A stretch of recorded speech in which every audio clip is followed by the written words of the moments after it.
Peace and blessings. I'm Minister Mustafa Abdelhat Abdallah, the chairman of the God, Truth, and Love political party. Today's issue I will be discussing is voting rights. In truth, the United States of America is not a true democracy, but a republic. We elect people to be our representatives in government. We do not vote on each issue ourselves. This is the case in our cities, counties, states, and our nation.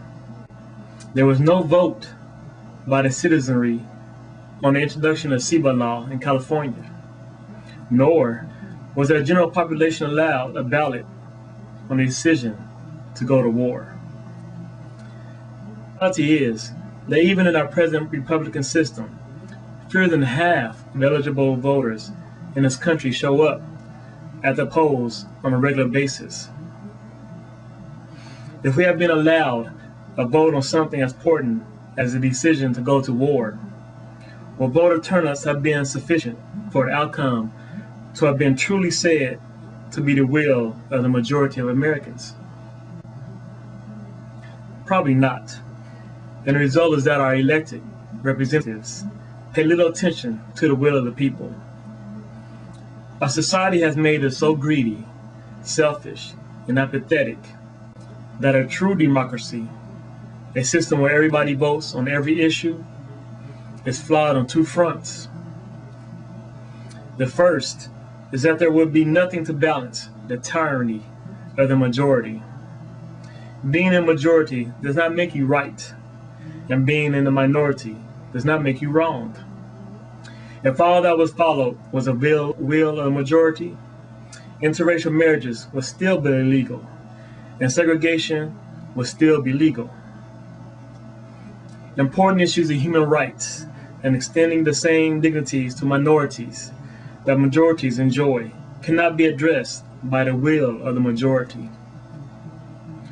The second flaw is that in a true democracy, there's no room for compromise. The majority wins and the minority loses. Such zero-sum results are not the best method for running a nation, because the needs of some are inevitably set aside to fulfill the wants of others. This inevitability leads to conflict at some level. Through love. If the government is truly representing God, truth, and love, there's no need for citizens to vote on every issue. If the government is truly representing God, truth, and love, the citizens can trust their representatives to do what is in the best interest of the entire nation. The premise that an intertwined system of democracy and capitalism is, though flawed, the best possible system is a false premise. Initiatives. Having people believe in and have faith in God, truth, and love is a gateway to change our corrupt and inequitable system. The American people must demand by vote to change our corrupt system. The American people must demand by vote a government based on ideals of a republic and backed by constitutional theocracy. The American people must demand by vote the institution of God or unequal belief as the executive branch, love as the legislative branch, and truth as the judicial branch. The men who started the United States of America were all believers in God. While their specific faiths may have differed somewhat, some being deists and some being Christians of various denominations, they all believed in a creator. They founded this nation on truth they found to be self-evident and built this nation with love. This is evident in the famous June 28, 1787 speech that Benjamin Franklin gave to the Constitutional Convention in Philadelphia.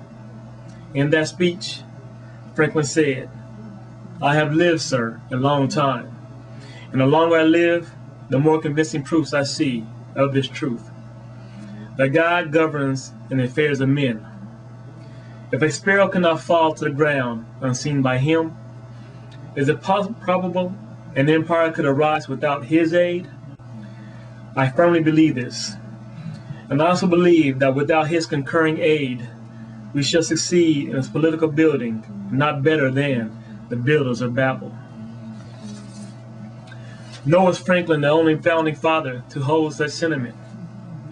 In a 1796 letter to his daughter, Alexander Hamilton wrote, "Amongst other strange things said of me, I hear it said by the deists that I am one of the number, and indeed, that some good people think I am no Christian. This thought gives me much more pain than the appellation of Tory, because I think religion of infinitely higher importance than politics, and I find much cause to reproach myself that I have lived so long, and I have given no decided and public proofs of my being a Christian. But indeed, my dear child, this is a character which I prize far above all this world has or can boast." Thomas Jefferson, considered by many experts to be deist, who respected the teachings but not the divinity of Jesus, wrote the Jefferson Bible and the philosophy of Jesus. In an 1816 letter to Charles Thomson, Jefferson wrote, "I too have made a wee little book from the same materials, which I call the philosophy of Jesus. It is a paradigm of his doctrines, made by cutting a text out of the book and arranging them on the pages of a blank book in a certain order of time or subject. A more beautiful or precious morsel of ethics I have never seen. It is a document proof that I am a real Christian, that is to say, a disciple of the doctrine of Jesus." The founding fathers of this nation understood the importance of religious belief. They were fully aware of the importance of God, truth, and love. In the spirit of the men who founded this nation, we will work to establish a theocratic republic that honors democratic principles. God bless.